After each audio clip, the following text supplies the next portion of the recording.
पुणे-नाशिक महामार्गावर मंचर शहराच्या हद्दीत मोर्डे कॅडबरी कंपनीसमोर एसटी बस व प्रवासी रिक्षाचा अपघात झाला असून या अपघातात रिक्षा चालकासह रिक्षामधील 3 प्रवासी जखमी झाले आहेत. हा अपघात शुक्रवार दिनांक 2 रोजी सकाळी 7 वाजण्याच्या दरम्यान झाला असून या अपघातात बस व रिक्षाचे मोठे नुकसान झाले आहे.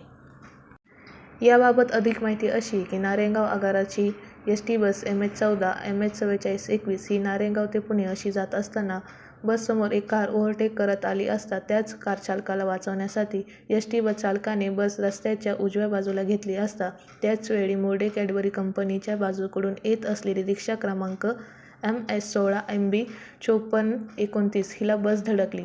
या अपघातात रिक्षामधील रंजना दीपक शिंदे वय 45 राहणार अवसरी खुर्द, रिक्षा चालक दीपक किसन येलभर वय 50, दीपक येलभर वय 20, किरण दत्तात्रय विरनक वय 20 तिघेही राहणार अवसरी बुद्रुक तालुका आंबेगाव हे जखमी झाले आहेत.